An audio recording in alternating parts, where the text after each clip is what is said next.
Two officers dragged a quiet black man into court, laughed at his name, and mocked his silence, until he placed an FBI badge on the bench and turned the entire courtroom upside down. The bailiff barely glanced up when he called the name Leonard Briggs. A quiet murmur spread through the courtroom, but no one moved until a tall, clean-shaven black man in a wrinkled gray suit stood from the last bench and made his way down the center aisle. He walked without urgency. Calm, deliberate steps. No lawyer, no briefcase, no entourage. Just him, two uniformed officers in the back leaned toward each other. One whispered, "Gotta be look at him. Probably one of those fake sovereign citizens gonna tell the judge the laws don't apply to him." The other stifled a laugh. "You know how many times I've heard that garbage." They chuckled loud enough to turn a few heads. Leonard didn't flinch. His face remained still too still, almost unreadable, like he'd seen this exact moment before the judge. An older white man with a thinning comb-over and a voice that sounded like it belonged on a local radio station adjusted his glasses and looked down at the file in front of him. "Mr. Briggs," he said, flipping a page, "you're being charged with failure to comply during a lawful stop. Is that correct?" Leonard responded, "That's what the report says, and you have no counsel present today. I don't need one more chuckles from the back." The judge shot a glance toward the officers, but didn't say a word. The courtroom had just the right amount of tension, not enough to break the rhythm, but enough to make everyone aware of it all right. The judge continued, "This appears to be a minor violation. We'll keep this brief. Mr. Briggs, is there anything you'd like to say before we proceed?"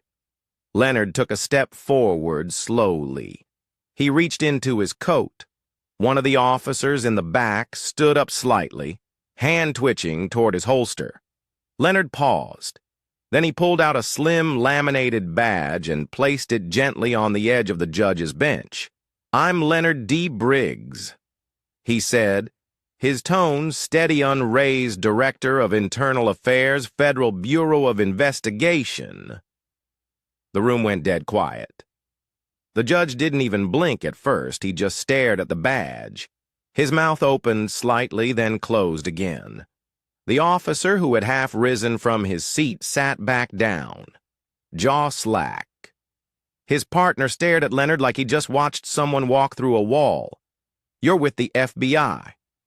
The judge finally said, "Leonard didn't move internal affairs. I oversee misconduct investigations across the southeastern region, including local departments that turn off body cams during traffic stops. You could hear the shuffle of papers, a cough, a pin drop." Then the judge cleared his throat and leaned back slowly in his chair. "Would you mind stepping to my chambers for a moment, Mr. Briggs?" Leonard shook his head. "I prefer everything stay on the record, full transparency." One of the officers stood. We didn't know who he was." He mumbled, his voice barely audible. Leonard turned toward them, not aggressively, just looking. "Studying, you didn't ask," he replied. But that silence didn't last long, because behind closed doors and open mouths, word travels fast, and this time it was headed straight for the top. It was just after 10:30 p.m. when Leonard pulled off Highway 45 near Biloxi, Mississippi. He'd been on the road all day, visiting small departments across the Gulf region, departments flagged for irregular reports, inconsistent use of force logs, and most recently suspiciously frequent malfunctioning body cams. His rental was a silver Toyota Camry, basic, inconspicuous nothing. Flashy, he'd chosen it for a reason. Leonard didn't advertise who he was. He preferred quiet observation. That night he was on his way to a small motel on Bayou View Drive when red and blue lights lit up behind him. He sighed, slowed down, and pulled to the shoulder in the rear view. 2 officers stepped out, both white, mid-30s, one with a shaved head and a flashlight already in hand. They didn't approach slowly. The bald one knocked hard on the driver's side window without waiting license and registration. Leonard rolled the window halfway. "What's the reason for the stop, officer? License, registration?" The cop repeated sharper this time. "You didn't use your blinker at that last lane change." Leonard glanced at the dash cam in the mirror. "I'm pretty sure I did. You got something to hide." The second officer chimed in, appearing on the passenger side. "No," Leonard replied calmly, "but I'd like to know if this is a traffic stop or an interrogation." "That didn't sit well." The bald officer leaned in.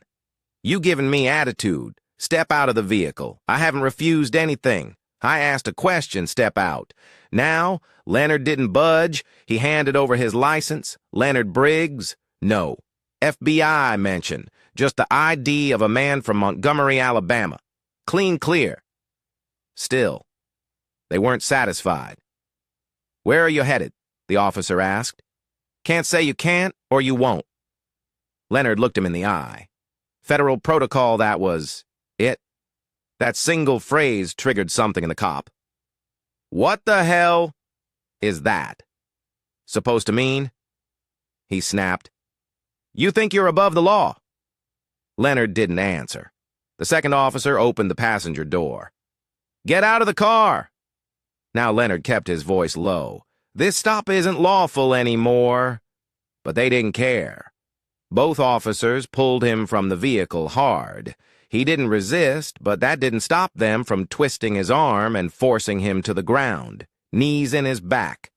One officer cursed loudly while the other called it in as refusal to comply. Leonard didn't shout, he didn't plead. He stared straight ahead at the gravel under his cheek, memorizing every word they said. What neither officer realized was that Leonard had turned on a small audio recorder in his coat pocket. The moment the lights flashed, it was habit, the kind that came from knowing how these things often go for men who look like him, especially in the South. By the time they hauled him into the local station, they'd filled out a hasty report claiming he became verbally aggressive and refused to identify his destination. No mention of their own questions, no note of the unnecessary force, no camera footage either when Leonard asked for the arresting officer's badge number. The response was a cold stare followed by a snide remark.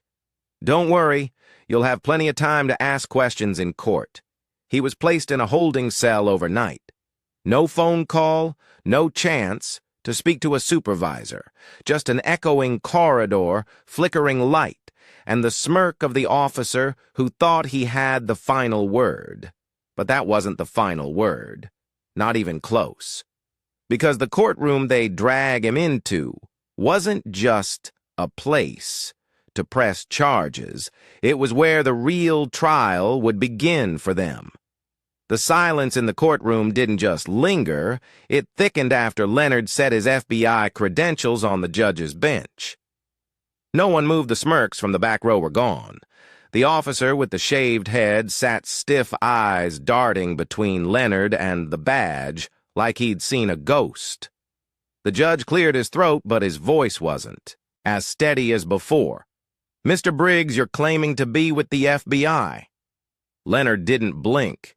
"Not claiming I am." He gestured toward the ID again.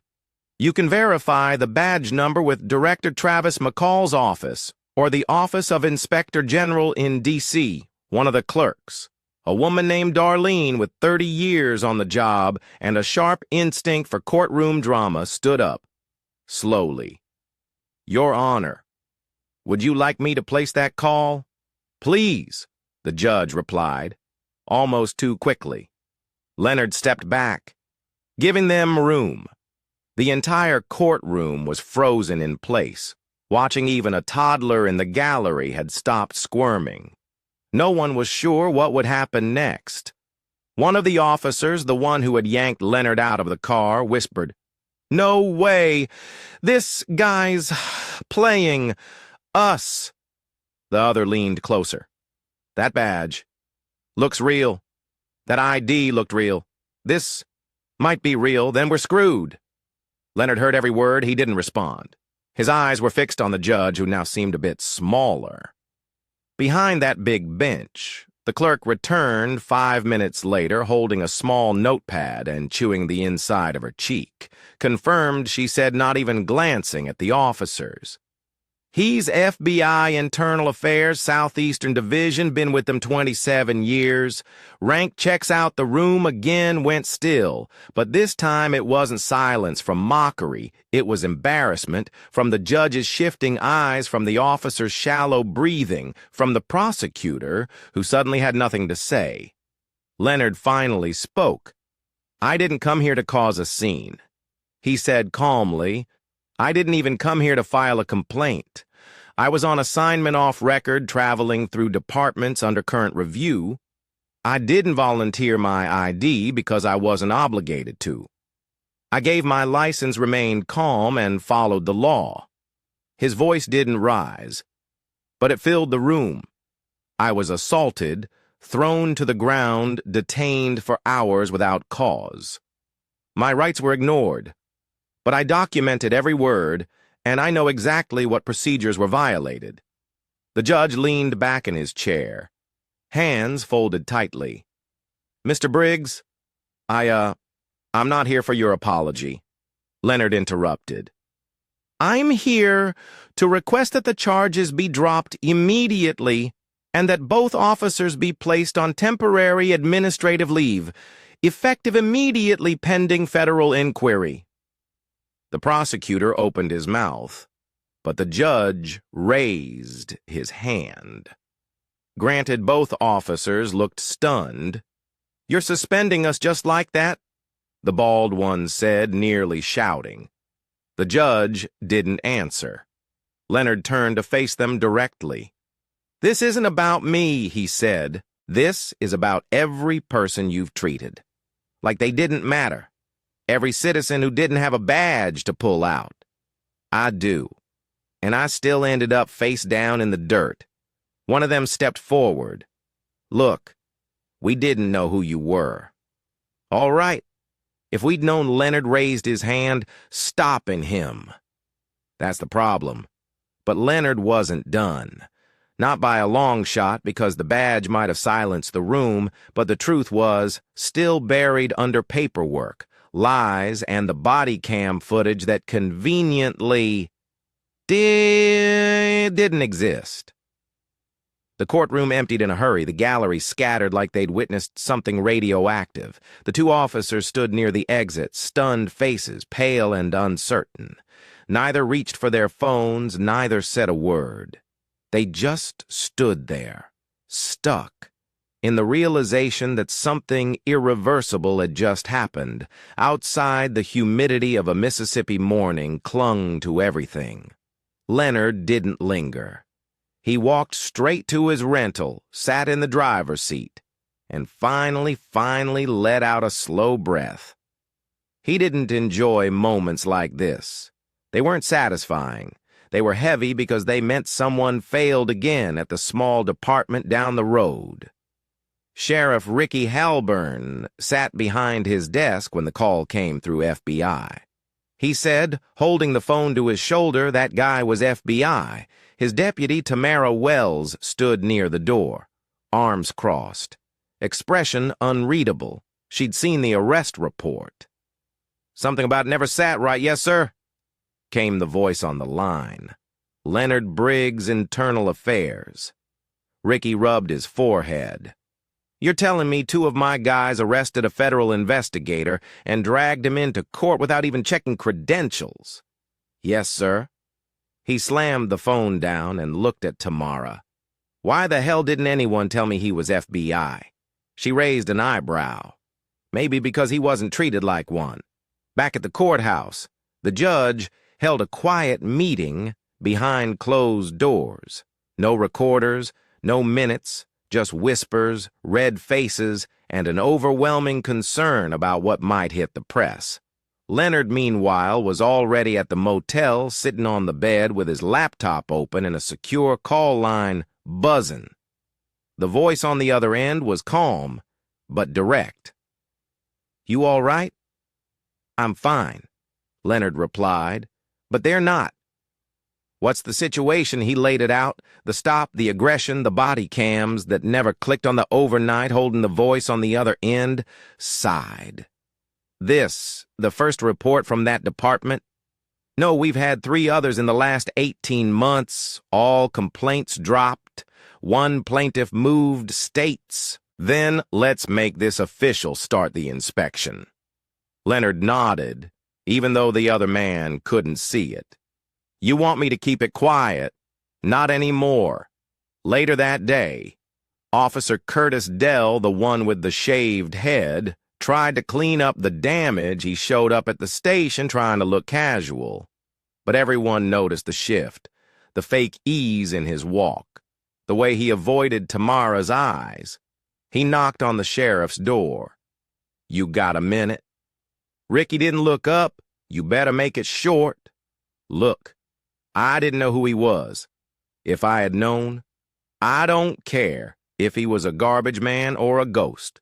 Curtis, he didn't raise his voice, didn't make a threat, didn't move an inch without giving you a chance, and you still brought him in like some thug off the street." Curtis stepped in. I panicked. He was vague, started talking about federal protocols. We've seen fake IDS before, guys trying to play federal. Ricky stared at him, and when he handed over a real license, you just threw it out the window. Curtis didn't respond. Ricky leaned forward. "Do you understand what happens if the DOJ sends a team down here?" Curtis glanced at the floor. I screwed up Tamara, who had walked in mid-conversation, crossed her arms. "You didn't just screw up. You put all of us on the radar, and maybe that's where we should be." Curtis looked at her, stunned. "You serious? I'm tired of reading reports that don't match the body cam files. I'm tired of watching people walk out of here more broken than when they came in." Ricky didn't say a word. He just sat there, jaw tight, phone in hand, thinking about how many things were about to come to light. But if they thought the worst was behind them... They hadn't seen the file Leonard had just opened on his laptop. A list of names, dates, and red flags that went back years. Leonard sat at the motel desk, fingers gliding across the keyboard eyes, focused, not blinking much. He wasn't working from emotion, he rarely did. Emotion clouds things. Instead, he was building a timeline. He already knew what came next. He'd seen it too many times. The scrambling, the excuses, the sudden technical failures. He clicked open the department's official portal and submitted a formal request for the body cam footage from the night of his arrest. Time-stamped, specific, professional. He didn't even have to wait an hour. An email came back terse, defensive. "We regret to inform you that the body cam footage from the incident on May 14th is unavailable due to a technical malfunction. We are currently reviewing maintenance logs to determine the source of the failure." Leonard leaned back and let out a short breath through his nose, not a sigh. Just confirmation of a pattern. Another red mark in a folder that was already growing thicker by the hour. He called the DOJ's regional evidence contact and requested a cross-check on the department's body cam software. 10 minutes later, he had what he needed. They've had 6 outages in the last 10 months, the analyst said, reading from a log always during stops involving Black or Latino drivers, never once during training drills or traffic violations with white motorists. Leonard didn't react, just typed down at the department. The tension was building. Officer Dell sat at his desk, staring at his screen, like it might collapse under the weight of what he was thinking across from him. Tamara scrolled through archived reports, pulling up files that hadn't been touched in years. She clicked into one from December. A young man stopped 3 blocks from home claimed he'd been roughed up. Filed a complaint. The body cam. Malfunction. Then another same story and another. Her eyes narrowed. They really thought no one would notice. She muttered in the back of the department, the IT tech. A guy named Brian, who mostly kept to himself, got a quiet message through the internal chat system. Hey, check the camera logs from May 14th. Briggs case, who accessed the files before they disappeared. Brian hesitated.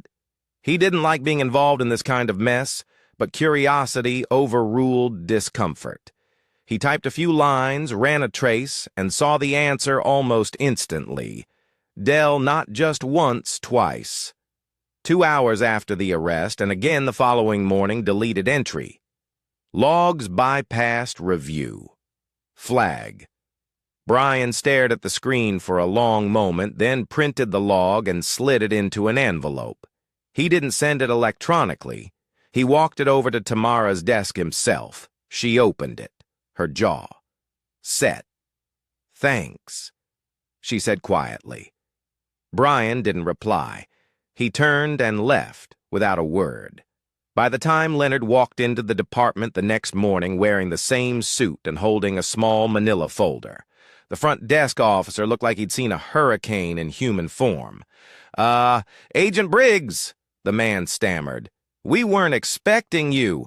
I'm not here to cause problems, Leonard said. I'm here to confirm patterns. He walked straight back toward the operations wing without waiting for permission.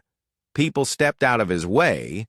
He knocked once on the sheriff's office door and stepped inside. Ricky looked up, clearly worn down. I assume you got our email, Leonard. Place the folder on the desk. I also got access records. Ricky didn't touch it. Someone went into the system, Leonard said, and deleted the camera logs manually after the arrest, before the arraignment. You want to take a wild guess who? Ricky rubbed his eyes. We're looking into it. No, Leonard said, voice calm but solid. You're not? I am. He turned to leave, then paused. I suggest you have Officer Dell's badge and service weapon ready by the end of the day. Internal Affairs will be on site this week. Ricky didn't argue. He didn't even lift his head. But as Leonard stepped back into the hallway, he knew Dell wasn't the only one who'd left fingerprints behind, and the inspection wasn't just about that one night anymore. It was about everything they tried to bury by Wednesday morning. 2 black SUVs pulled into the rear lot of the Jefferson County Police Department. No sirens, no drama, just quiet, deliberate presence. Leonard stepped out first. He was joined by 2 agents from Washington, Grace Mendoza, a compliance strategist with eyes like steel, and Nathan Cole, a digital forensics expert who didn't speak unless absolutely necessary. They weren't there to make noise. They were there to turn over every stone.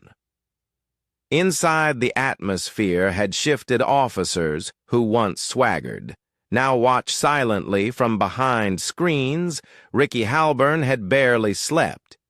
The only people speaking in full sentences were Leonard and his team. Grace took over the records room, requesting disciplinary files, traffic stop data, personnel evaluations, and IA reports. Anything with a paper trail. Nathan disappeared into the server room with Brian, the IT technician, who handed him system access without a fight. Leonard sat with Tamara in a small office near the back. She had a laptop open, dozens of windows full of old reports. Her expression was tight, focused. These all look the same, she said. Pulled over claims of aggression. Body cams. Off vague right? UPS? No follow. UPS. Leonard nodded slowly. It's not about one bad decision. It's about culture. What gets ignored, what gets hidden, what everyone else learns to call normal. She turned her screen toward him. Here May of last year. Man stopped after work. Claims he was asked to exit the car for no reason. No ticket. No arrest. But the report says he was non-compliant. Leonard skimmed its same language every time down the hall, Grace entered Ricky's office without knocking. "I need your department's training documentation on use of force escalation protocol and camera operation policy." Ricky looked like he wanted to argue, but, he didn't. He pointed to a cabinet. "Everything's in there. Take what you need." Grace opened the drawers, scanned the materials, and sighed. "This is 4 years out of date." Ricky said nothing. Meanwhile, Nathan was moving fast. Files were being cloned, camera logs extracted, deleted videos, reconstructed from backup systems. The officers didn't even know existed when he found 2 videos labeled incomplete. He flagged them immediately. One of them had audio. It was from a patrol car. Mic barely a minute long, but... "Enough you got something?" Leonard asked when Nathan handed him the headphones. Leonard listened carefully. The clip was grainy but clear. "Where are you headed? Can't say you can't or you won't. Federal protocol. You think you're above the law." The thud of a door opening, the rush of movement, the scrape of gravel, a grunt. Leonard looked up. "This is enough." He walked straight to Ricky's office, where Grace was still flipping through folders. "We're issuing a compliance." "Hold." Leonard said, "No officer from this department is to participate in field operations until the review is complete." Ricky leaned forward, voice low. "You're shutting us down temporarily," Leonard replied. "You'll keep your dispatch running emergencies only. But as of today, your department's under federal supervision." Ricky exhaled through his nose. "You know what this will do to us?" Leonard didn't move. "You know what?" "Not doing it?" Already did the door closed behind him as he walked out downstairs. Officers avoided his gaze, even the ones who'd never met him before. Tamara met him at the base of the stairs. "I pulled the complaint logs. She said there's a pattern in the denials. Most of the reports were marked unfounded without a single interview." Leonard raised an eyebrow. "Who signed off?" She handed him the list. Curtis Dell's name appeared again and again. He folded the paper, tucked it in his coat pocket, and turned toward the exit. "Good work," he told her. Tamara looked almost surprised. "You think it'll change anything?" Leonard paused at the door. "That depends." "Do you? But change didn't just depend on paperwork. It depended on what the town would do when everything came to light, and by the end of the week they'd be forced to face it all by Friday morning. The story had reached more than just the courthouse steps. Local news stations picked it up first. Small blurbs, mostly speculation. FBI official arrested in wrongful stop. Then came the video clip, grainy from the patrol car mic, but unmistakable. And finally, the voiceover, "Federal protocol." That phrase echoed across living rooms, barbershops, and church pews. It wasn't just a line anymore. It was a question. What really happened at Oakland Cafe? A group of older men leaned over mugs of coffee, arguing in low tones. I'm telling you, they pulled that man for no reason. Thought he was just another guy they could boss around. Well, if he didn't show ID, he did. License was clean, and even if he hadn't, that's not how you treat someone. Doesn't matter who he is across town. In the small community center on Jefferson Avenue, a group of parents met unofficially after school. They were tired of warning their kids about what to say and how to act. If they ever got stopped, tired of explaining that respect didn't always keep you safe. By late afternoon, a town hall was called short notice, packed room. People came in tense, some angry, some confused, some just looking for answers. The mayor, an older white man named Harold Lanning, took the podium with trembling hands. We're aware of the investigation, we're cooperating with federal authorities, and we will make changes. A woman in the back stood up. Her name was Felicia Green, and her son had filed a complaint 2 years earlier that went nowhere. "You gonna reopen all those old cases?" she asked, voice firm. "We're looking into that." Harold replied, "No."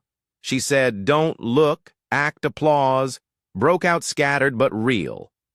Leonard stood near the back, arms crossed. He wasn't there to speak. He wanted to listen. Tamara arrived halfway through and slid beside him. "Didn't think this many people would show," she whispered. "They always do." Leonard replied when they stopped being afraid of the silence. One by one. People took the mic. A teenage boy talked about being stopped. Walking home from football practice, a single mother described being pulled over twice in the same week, asked if the car was hers. An elderly man told a story no one had heard before. How in 1989 he'd been pulled over, cuffed, and let go without a word, just because none of these stories made the news before. But tonight, the room listened. Then unexpectedly, Sheriff Ricky walked up to the mic. The crowd quieted instantly. He looked older than usual, or maybe just exposed. "I've been in law enforcement 31 years, he began, "and I'd be lying if I said I hadn't failed some of you."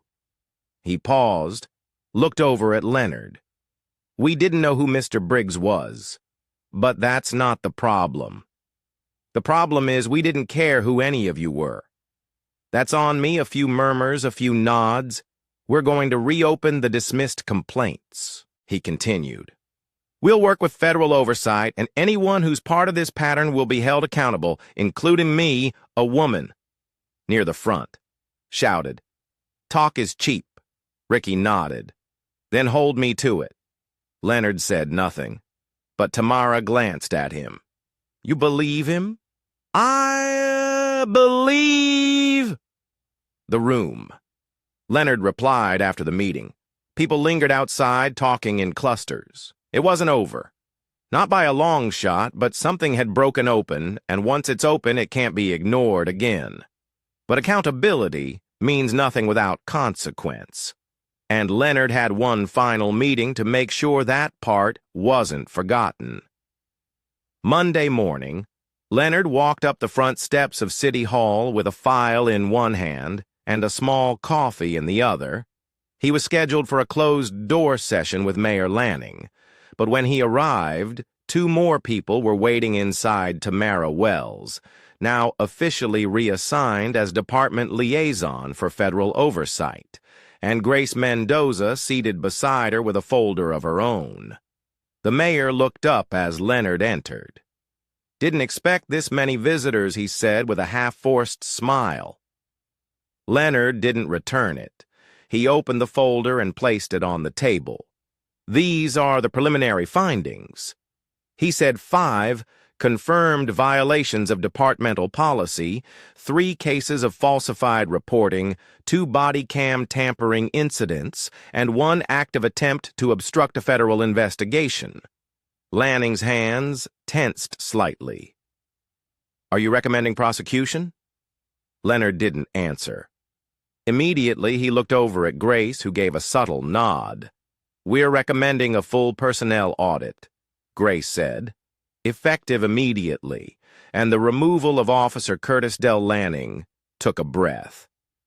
"You're asking me to fire one of our most senior patrol officers. We're asking you to restore trust in a system that's been broken too long," Leonard said. Tamara leaned in. "We're also asking you to make a choice. Protect a man who's buried complaints and doctored reports, or back the community that just demanded change." Lanning stared at the table for once. There wasn't an easy out. No press statement would fix this. No. Quiet suspension would satisfy what had been said out loud in public on record. He finally nodded. "I'll issue the termination letter today." Leonard closed his folder and stood. "We'll be monitoring compliance any further. Tampering or delay gets escalated to the Bureau." The meeting ended quietly, But the weight of it lingered. As Leonard stepped outside, he didn't go straight to his car. Instead, he took a walk through the nearby square. People were out some shopping. Others just sitting on benches pretending this was a normal day. At one corner, he spotted a small group of high school students. One of them, a boy in a blue hoodie, gave Leonard a small nod. Just a nod, but different from the kind he'd seen before. This one had recognition in it. Respect, not fear. Leonard returned the gesture and kept walking back at the department officer. Dell was called into Ricky's office. No explanations, no debates. Just a printed notice signed by the mayor. Marked, effective, immediately. Dell didn't yell. He didn't argue. He just stared at the paper, then at Ricky. So that's it. Ricky looked up. You think it shouldn't be? Dell's voice cracked. I did what I thought was right. I didn't know. You didn't care. Ricky said, that's the part that did you in. Dell left through the back door. No one saw him again that day. Tamara stood in the hallway watching the department shift around her. Some faces were relieved, others were bitter, but the change was happening quietly, steadily. Leonard returned that evening to finalize one last part of the process, a meeting with the mayor, the sheriff, and 2 representatives from the DOJ to begin drafting new departmental protocols, mandatory reviews, body cam audits, community reporting systems. No one clapped. No banners were hung, but the real work had finally started outside as the sun dipped below the rooftops. Leonard made one last call. His voice was tired, but steady. Send me the next location. He said there was a pause on the other end already. Yeah, Leonard replied already, but before he packed up and drove off, he sat for just a minute thinking. Not about the title on his badge, but about how easy it was for people to forget. That respect has nothing to do with what you wear, or what you drive, or whether you have an entourage. It's about what you do when no one's watching and who you choose to be. When the world assumes the worst. Sometimes the lesson isn't in the noise, it's in the silence that follows, in the way a room changes when someone stops laughing. In the way a town pauses after years of pretending things are fine. Leonard didn't need to give a big speech. He wasn't interested in headlines. What mattered was what people did when they thought no one would ever call them out. Back at the motel, he sat on the edge of the bed, shoes still on phone, buzzing with "Follow UPS" from D.C. He muted the notifications. Not out of defiance. He just needed a second, a small moment to remind himself why this still mattered after so many years. Not because he wanted justice for himself. That wasn't what this was about. It was for the ones who didn't have a badge, for the kid who walked home from practice and didn't understand why he was asked to empty his backpack, for the mother who got pulled over at 9 p.m. and watched her toddler cry in the back seat, while the officer searched her trunk without cause, for the elderly man who never told anyone that a pair of officers had pinned him to the hood of his car in 1989 for rolling through a stop sign. None of them got to say, "I work for the FBI." None of them had a recorder in their pocket. They just went home or didn't. What Leonard had done in that courtroom wasn't about proving he had power. It was about using it the right way. Quietly, precisely, without rage, without ego, but with purpose. Respect doesn't have to be loud. It doesn't come from uniforms or titles. It comes from seeing someone's humanity before you judge their value. People laughed when Leonard walked into that courtroom, because of how he looked, because of what they assumed. But that moment didn't define him. It defined them, and what followed wasn't just an investigation. It was a mirror for the department, for the town, for the system. You don't fix broken things by pretending they work. You fix them by listening to the stories you've ignored, holding people accountable, and refusing to let another name disappear into a file marked unfounded. So if you've ever been underestimated, know this. Your silence isn't weakness. Your calm isn't surrender. Sometimes the quietest person in the room is the one holding the most weight. And if you're ever in a position to speak up for yourself or someone who can't do it, the badge doesn't make the man. The action does. Leonard Briggs wasn't a hero. He didn't need to be. He just needed to do his job fully, honestly. And maybe in a world where so many forget what that looks like, that's enough. If this story moved you even just a little, don't let it stop at the screen. Share it, talk about it, ask questions, hold your community to a higher standard, and if you haven't already, hit that subscribe button. Because stories like this one, they're not fiction. They're reminders, and we need more of them.